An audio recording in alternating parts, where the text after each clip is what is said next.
Hello, everyone. Welcome to our latest Wytpod. I'm Stephen Blaine, your host with White Labs, a full-service e-commerce internet marketing agency, and I'm here with Sean. Hi there. Good afternoon. Sean, feel free to let our viewers know about yourself and share a little bit of background of your history. Sure. My name is Sean Jones, and I own a company, two companies. One called What's in the Bowl Enterprises, which is a brick and mortar retail pet store. We have two locations in Wisconsin, one in Brookfield and one in New Berlin, Wisconsin.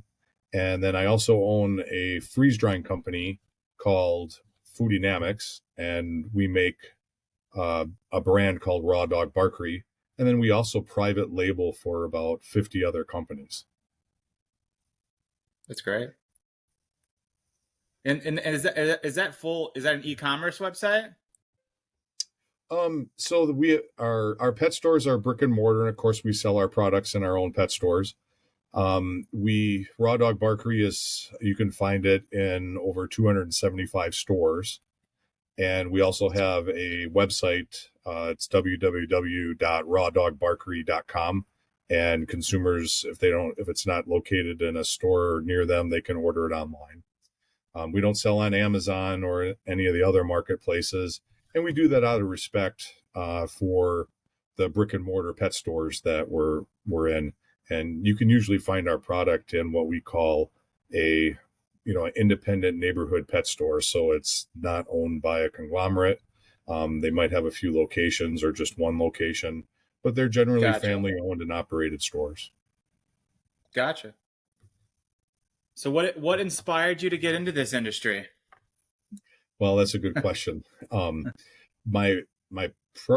prior career, I was chief operating officer with the United Healthcare Organization, and didn't enjoy it very much, or not as much as I used to. And we have four children, adult children, and three of them were all getting married within 18 months of each other. And we wanted to come home because we had relocated to several different cities throughout my career, and we wanted to come back home to Wisconsin to be with our kids as they got married and started their families.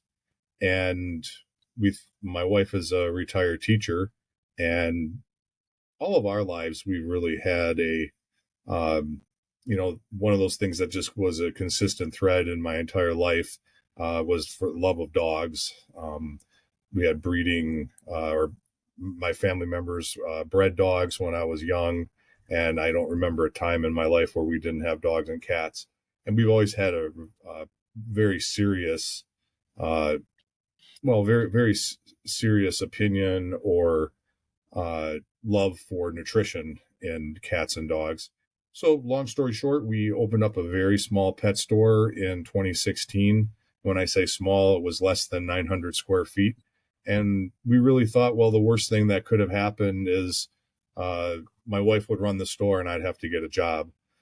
So fast forward just over 8 years now, we quickly, within a year, expanded into a larger space. And then in 2020, just as the pandemic was taking hold, we expanded into our second store. That was pretty scary, but it did work out. And right from the beginning, we were making freeze-dried treats in the back of our store. So we had a small residential freeze dryer in the back of our store, and we were making and selling treats in our store. And it didn't take long before I talked to some other store owners, again, small independent neighborhood pet stores, where we started to make products for them, and it really grew into a larger business. And to give you an idea, we were producing probably 6 to 10 pounds a month of treats in the beginning. And this last month we produced over 40,000 pounds. Jeez. So we've had significant growth, and from an entrepreneurial standpoint, we really, our intention was to just to share our passion for pet nutrition, and it really led us down the path. And I didn't have to get a different job, so that was the benchmark for a long time. That's great. So besides pet lovers, I mean, do you have a specific target audience you're looking at? So we do, and you can kind of figure in the market that we're in, you can kind of guarantee that 50% of the entire population in the United States is either going to have a cat or a dog.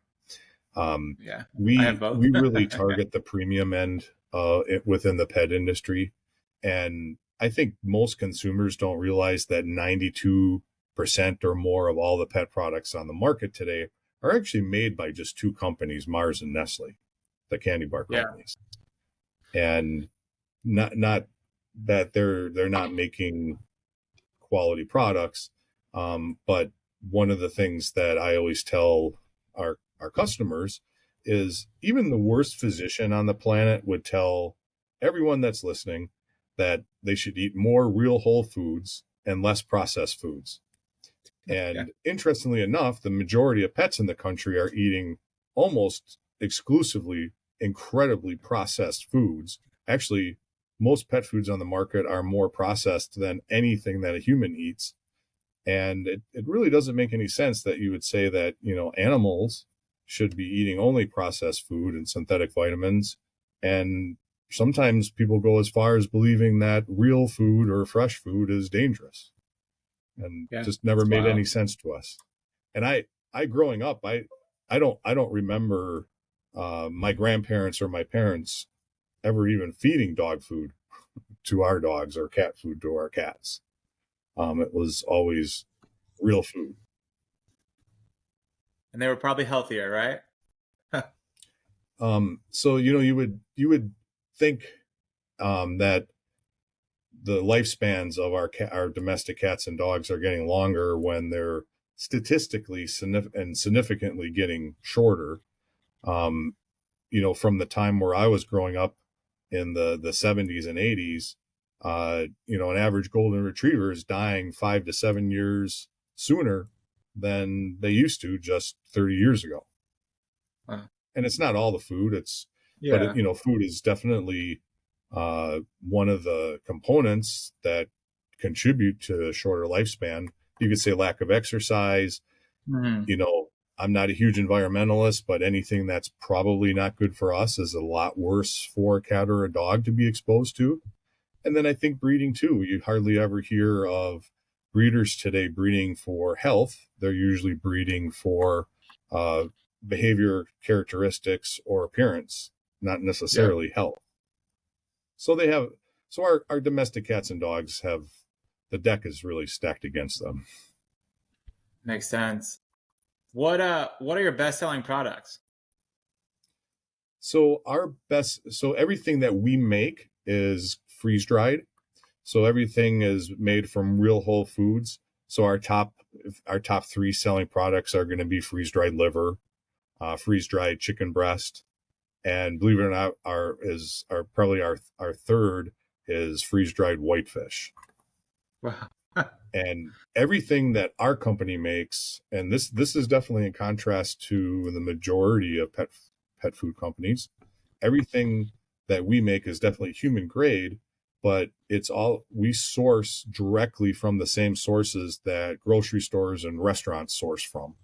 And a lot of times, even in the industry, you'll hear that something is human grade, but just because it started out as human grade or they're sourcing from human grade facilities, doesn't mean that if they're not made from scraps. In the pet industry, there's not a whole lot of regulation, so it's allowed to feed something that's been condemned or something that has been deemed inedible for human beings, and you're allowed to feed it to pets. So some of our products are things like chicken hearts and trachea or duck heads or something like that, but they're definitely harvested during a USDA inspected harvest or slaughter. So that's done in a way that is it's done properly, so none of the products are contaminated um, during the slaughter process. Makes sense. What's your future plan with in general? So our So our well, I always say our plan's not to go bankrupt.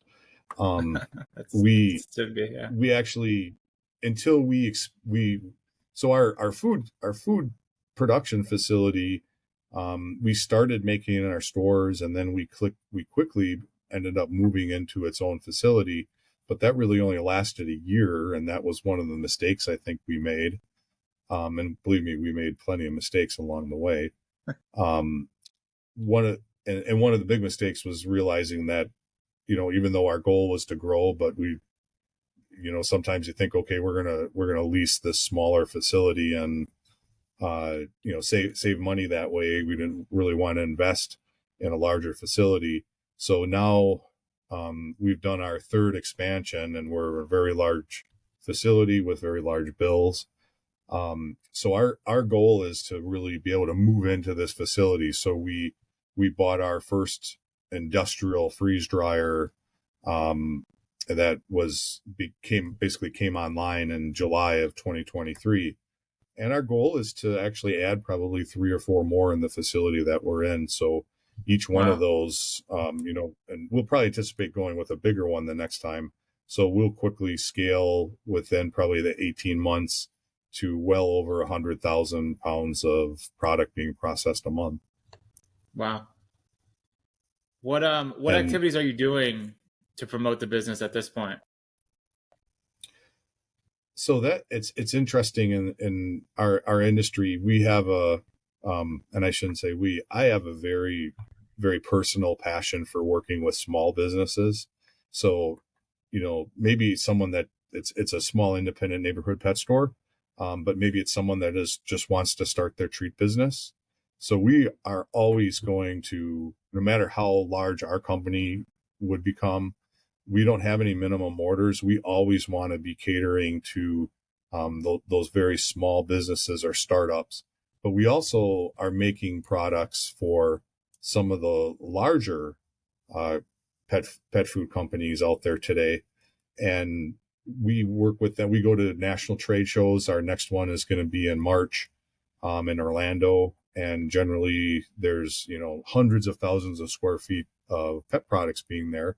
And a lot of people that own independent pet stores come to that conference, and we talk to them, but we also talk to all the other big players that probably all the listeners kind of know these brand names. And there's a good chance that we might make either ingredients or some of their products for some of the larger companies as well. So our way to acquire business is really to talk directly with smaller pet stores and independent brands, but also work with some of the larger brands. Gotcha. Well, Sean, is there anything else that you want our listeners to know about your products, yourself, anything else that you want to get out there? Well, given the history of your podcast, I think I just want to say to anyone that that has an entrepreneur spirit, that it's always really difficult in the beginning. And for me, because we work with a lot of smaller startup companies, there's always a lot of fear, and I feel like small businesses really have a lack of support. I came from a Fortune 5 company, and the amount of support and resources is incomparable to what small businesses are up against. And I think this is probably a really difficult time to be in a small business, because the larger companies, their funding is a lot of times not linked to interest rates and, bank lending and things like that, whereas smaller businesses are. I think there's a lot of support through not just the SBA, but there's so many local and even national small business organizations that you can join, and that gives you access to a lot of other small business owners. And podcasts like this, I think it's really important to hear the journey and hear some of the challenges and solutions that other people have come up with, so you don't feel like you're out there trying to reinvent the wheel every day. Definitely. I'm with you 100%. Well, thank you, Sean, for coming on Wytpod, and thank you so much. All right. Thank you. My pleasure.